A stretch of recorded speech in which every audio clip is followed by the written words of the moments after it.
Price lot. எல்லாருக்கும் சோத்திரம். பிரியமானவர்களே, இந்த ஜீசஸ் 8 வழியாக பார்க்கிறேன் சகோதர சகோதரிகளுக்காக கத்தரை சோத்திரிக்கிறேன். இந்நாளிலே லூக்கா 23ஆம் அதிகாரத்தில் ஒரு சில வசனங்களை நம்ம தியானிக்க போகிறோம். என்ன இன்னைக்கு இது குறித்து பார்க்க போகிறோம் என்று பார்த்தோமானால், இயேசு சிலுவை சுமந்து கொண்டு போகும் பொழுது சொன்ன வார்த்தையை நம்ம பார்க்க போகிறோம். அந்த வார்த்தை சத்தியம். அது இப்பொழுது நடந்து கொண்டு வருகிறது. அந்த வார்த்தை எப்படி இருக்குது? சத்தியமாக இருந்தது, இப்பொழுது அது நடந்து கொண்டு வருகிறது. பிரியமானவர்களே, ரொம்ப பிரமிப்பான ஒரு வார்த்தை. அந்த வார்த்தை குறித்து தான் நம்ம பார்த்து நம்ம ஜெபிக்க போகிறோம். ஆமென்.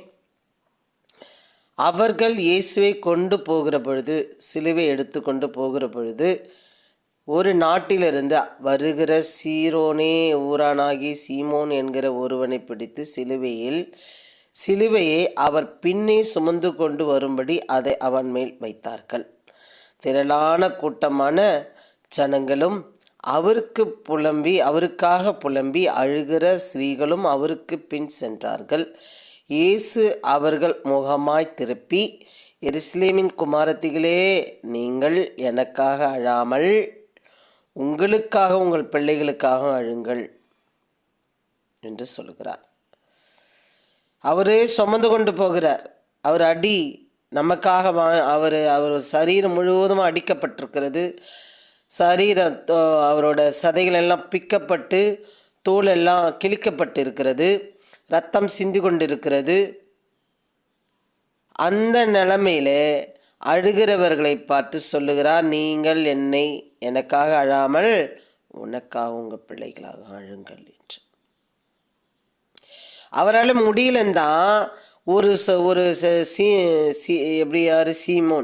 சீமோன் என்கிற ஒருவனை என்ன பண்ணுறாங்க, கூப்பிட்டு அவர் பின்னே சுமக்கும்படி, சிலுவை அவர் பின்னே சுமக்கும்படி, சுமந்து கொண்டு வரும்படி அதை அவன் மேல் வைத்தார்கள். சுமக்க முடியல. ஏற்கனவே சரீரம் முழுவதுமாக அவருக்கு காயங்கள். அந்த சமயத்தில் யாராவது திரும்பி பார்த்து, எப்படி இயேசு அவர்கள் முகமாய் திருப்பி, எருசலேம் குமாரத்திகளே, நீங்கள் எனக்காக அழாமல் உங்களுக்காக உங்கள் பிள்ளைகளுக்காக அழுங்கள். எங்கேயாவது இந்த வார்த்தை கேள்விப்பட்டிருக்கீங்களா? இருந்தனாங்கன்னா கமெண்டில் போடுங்க. பிரியமானவர்களே, இந்த மனு குலத்துக்காக பரிதபிக்கிற பிரதான ஆசாரியராக அவர் இயேசு கிறிஸ்து வந்தார். அடிக்கப்படுவதற்காகவே வந்தார். அழாதே என்று சொல்லுவதற்காக வந்தார். எச்சரிப்பாயிரு என்று சொல்லுவதற்காக வந்தார். என் மகனே, என் மகளே, நீ உனக்காகவும் பிள்ளைகளுக்காக அழு, ஏனென்றால் அப்படி ஒரு காலம் வருகிறது என்று சொல்லுகிறார். அதுதான் பாருங்க, இதோ மலடிகள் பாக்கியவதி என்றும் பிள்ளை வராத கர்ப்பங்களும் பால் கொடாத முளைகளும் பாக்கியமுள்ளவைகள் என்றும் சொல்லப்படும் நாட்கள் வரும். சொல்கிறோமா? ஐயோ, நான் ஏன் தான் பிள்ளையை பெற்றுக்கிட்டேனோ தெரியலையே. நான் ட்ரெயினில், பஸ்ஸில், பீச்சில், ஹாஸ்பிட்டலில், சந்தையில் ஏகப்பட்ட பொம்பளை பிள்ளைங்களை குறித்து, ஆம்பளை பிள்ளைங்களை குறித்து நான் கதை கேட்காம போக மாட்டேன். நிறைய பேர் கொஞ்சம் அப்படி பேசிட்டோம்னா, ஊழியக்காரின்ற முறையில் நான் கீழே உட்காந்துப்பேன். சேர்லலாம் உட்கார மாட்டேன். ஸ்டைலாக அப்படியே ஊழிய தாண்டர் கொடுத்துட்டாரு, நான் ஒரு பெரிய வேலை அதெல்லாம் கிடையாது. அப்படி கீழே உட்காந்து பேச்சு கொடுப்பேன். பார்த்திங்கன்னா அவங்களோட பிள்ளைகளை குறித்து அவ்வளோ பேசுவாங்க. முடியல ஏங்க. இது ஒரு கன்னி போல இது சுற்றி இருக்கிறது. தேசம் முழுவதுமான்றது இல்லை, உலகம் முழுவதுமாக இருக்கிறது. பெற்றோருக்கும் பிள்ளைகளுக்கும் இடையே ஏகப்பட்ட கருத்து வேறுபாடு. புரிய வைக்க முடியல, சொல்ல முடியல. நெருக்கமோ அது பயங்கரமான ஒரு துக்கமான ஒரு நாட்களாக இருக்கிறது இந்த நாட்கள். பிள்ளை பெறாத எப்படி மலடிகள் பாக்கியவது என்று சொல்லும் காலமாக இது. பிள்ளை பெறாத கர்ப்பங்களும் பால் கொடாத முளைகளும் பாக்கியம் உள்ளவைகள் என்று சொல்லப்படும் நாட்கள் வரும். அதனால் மகனே மகளே, நீ என்ன பண்ணாத, அழாத. சுமந்து கொண்டு போகிறவர், அடிக்கப்பட்டவர், அவமானப்படுத்தப்பட்டவர், அதையெல்லாம் சிந்திக்காமல் நீங்கள் எனக்காக அழாமல் உங்களுக்காக உங்கள் பிள்ளைகளுக்காக அழுங்கள் என்று.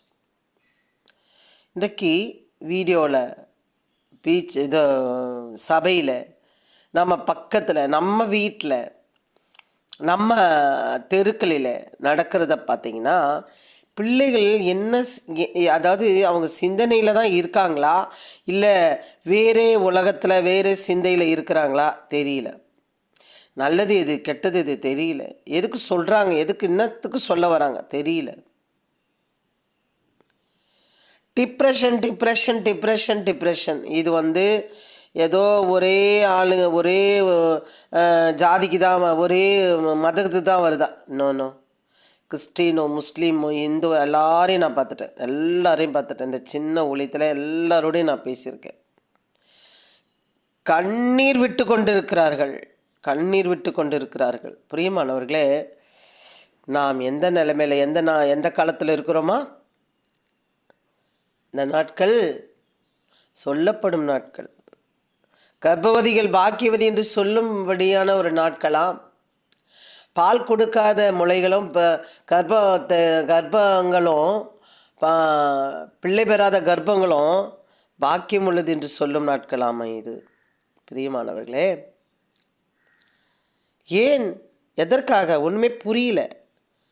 அவர் அன்றைக்கே 2026 வருஷம் முன்னாடி சொல்லிட்டு போயிட்டார்.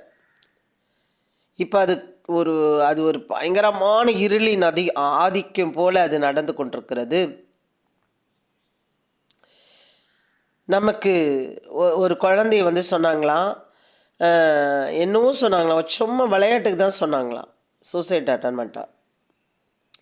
லவ் பண்ணி கல்யாணம் பண்ணுறாங்க. இப்போ முந்தானத்து எங்கள் வீட்டாண்ட கல்யாணம் பண்ணி 2 குழந்தைங்க, 2த்துக்கும் சண்டை. லவ் எவ்வளோ விரும்பி தானே கல்யாணம் பண்ணாங்க. அவன் இறந்துட்டான், சூசைட் அட்டன். ஒரு வீடியோ ஒன்று பார்த்தேன். பார்த்திங்கன்னா, மாடியிலேருந்து தம்பி கீழே விழுந்திருக்கார். அப்போவே அவருக்கு கண்டிப்பாக இருக்கும், 18 வயசுனாலும் கண்டிப்பாக இருக்கும், 18-20 வயசுனாலும் கண்டிப்பாக இருக்கும். 13 விழுந்திருக்கார். இது 26, 13 வருடங்கள் படுக்கையில் இருக்கார். அவருக்கு மூளையில் அடிப்பட்டதுனால படுக்கையிலே கிடக்கிற 13 வருஷம். இந்த 13 வருஷத்தில் அவங்களுக்கு நொந்து நூடலாகி கோர்ட்டுக்கு போயிட்டாங்க. கோர்ட்டுக்கு போயிட்டு அவங்க பிள்ளையை என்ன பண்ணுங்க, கருணை கொலை செய்யுங்கள் என்று. ஆனால் அவர், நம்ம போய் அதுக்கு முன்னாடி நம்ம சொல்லியிருப்போமாண்ணா, சிஸ்டர் பிள்ளைங்க இருக்காங்க, ஜெபம் பண்ணுங்க சிஸ்டர் அப்படின்னு சொன்னால், போம்மா சொல்ல வந்துட்டேன், எங்கள் சாமி எங்களை காப்பாற்றும் அப்படின்னு சொல்லியிருப்பாங்களா, சொல்லியிருக்க மாட்டாங்களா? இன்றைக்கி நிறைய பேர் கேட்க விருப்பமில்லை. பிரியமானவர்களே, ஒரு வேளை சொல்லியிருந்தா, ஒரு வேளை ஜெபித்திருந்தா, ஒரு வேளை காப்பாற்றிருந்தா அப்படி நான் சொல்ல வரல. எல்லாருமே நம்ம ஜெபிக்க வேண்டிய காலத்தில் இருக்கிறோம். ஒரு வேளை நடந்திருக்கலாம், ஒரு வேளை கேட்டிருந்தா, ஒரு வேளை அவங்க காப்பாற்றப்பட்டிருக்கலாம். அது நாம் இல்லைன்னு சொல்லவே முடியாது. என்னத்துக்கு நான் சொல்ல வரேன்னா, ஒரு குடும்பத்தில் போய் நாங்கள் சொல்லுகிறோம்மா, இந்த பையன் இப்படியே சுற்றிக்கிட்டு இருக்கான், நீங்கள் ஜெபம் பண்ணுங்க, இந்த வாலிப்பிள்ளைகளுக்காக ஜெபம் பண்ணுங்க, சபைக்கு வாங்க. அவனுக்காக ஜெபித்துட்டு வந்துட்டோம், அவனுக்கு நல்லா வேலை கிடச்சி வண்டியில் போக வர ஆரம்பிச்சிட்டான். சாட்சி சொல்லுங்கண்ணா, என் மாமியார் ஏதாவது சொல்லுவாங்க, என் நாத்தனார் எதுனா சொல்லுவாங்கன்னு சொல்லி வரல. கடைசியில் அந்த பையன் இல்லவே இல்லை. இது காலம், இப்படிப்பட்ட காலம் என்று இயேசு சொல்லியிருக்காரு, வாங்கம்மா. வர முடியாது. இன்றைக்கி அந்த பையன் இல்லை. பிரியமானவர்களே, இன்றைக்கி நம்ம எந்த காலத்தில் இருக்கிறோம் என்று உணராமல் அறியாமல் நாம் இருந்து கொண்டு இருக்கிறோம். இந்த உலகத்தை பார்த்து கொண்டு இருக்கிறோம். அவர் அன்றைக்கே சொல்லிட்டார், நீங்கள் எனக்காக அழாமல் உங்களுக்காக உங்கள் பிள்ளைகளுக்காக. அவர் சுமந்து கொண்டு இருக்கிறார், உலக பாவத்தை சுமந்து கொண்டிருக்கிறார். அவர் மரிக்கிறதுக்கு முன்னாடி சொல்லப்பட்ட வார்த்தை. பிரியமானவர்களே, அவர் மரிக்கிறதுக்கு கொஞ்ச நேரத்துக்கு முன்னாடி சொல்லப்பட்ட வார்த்தை இன்றைக்கு துல்லியமாக அந்த வார்த்தை நிறைவேறி கொண்டிருக்கிறது.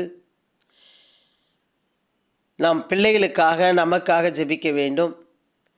குழந்தைகளை கற்பழிக்கப்படுகிறார்கள். வாலிப பிள்ளைகள் சிதறி போகிறார்கள். மன ஓச்சலினால் ஆண்மை குறைவுபட்டு போகிறார்கள். செல்ஃபோனை பார்த்து பார்த்து பார்த்து பார்த்து பார்த்து தன் வாழ்க்கையை இழந்து போய் கொண்டிருக்கிறார்கள். திருமணத்துக்கு அவர்கள் தயாராகவில்லை.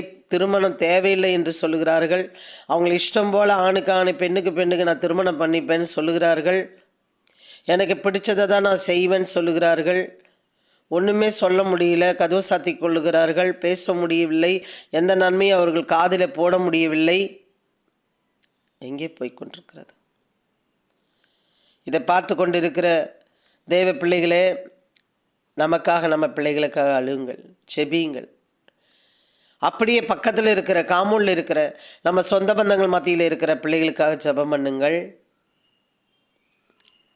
வாலிப பிள்ளைகளுக்காக.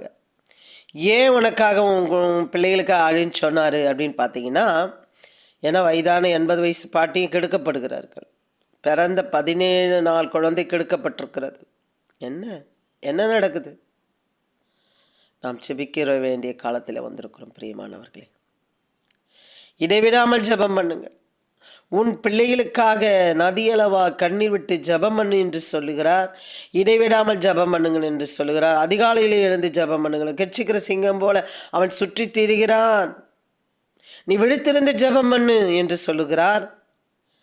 இதெல்லாம் நம்ம கேட்டு ஆமான்னு போயிட்டே இருந்தோம்னா நம்ம பரிதபிக்கிறவர்களாக இருப்போம். நான் ஜெபித்து கொண்டே இருக்கிறேன். அவர்களுக்கு எரிச்சலாக இருக்குது. என்ன எப்போ பார்த்தாலும் ஜெபிச்சுட்டே கிடக்கிறேன். அதை கூட அவங்களால ஏற்றுக்கொள்ள முடியல. அதுக்கு கூட அவங்க மன ஓச்சல் படுகிறவர்களாக இருக்கிறார்கள் பிள்ளைகள்.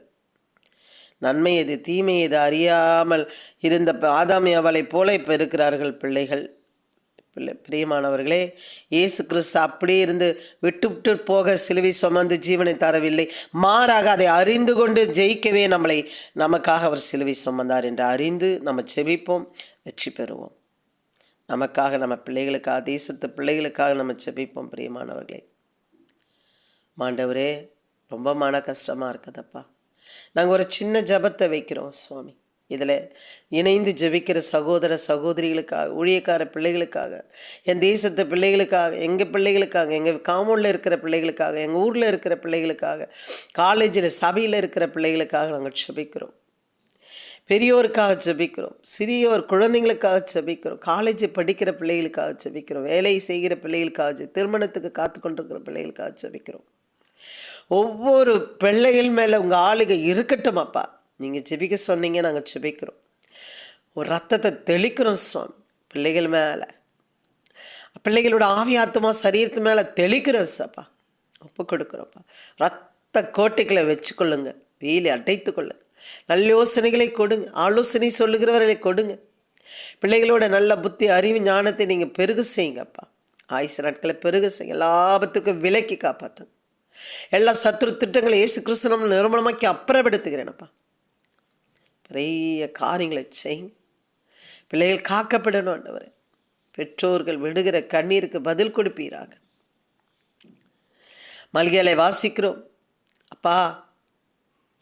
மோசே பிள்ளைகளோட பிள்ளைகளோட இருதயத்தை பெற்றோர்களோட இருதயத்தை பிள்ளைகளுக்கும் இணைப்பான், அவன் சேர்ப்பான், சமாதானம் உண்டாகும்னு சொல்லி நாங்கள் வாசிக்கிறோமே. அது இப்பொழுதே நடக்கட்டும் அப்பா.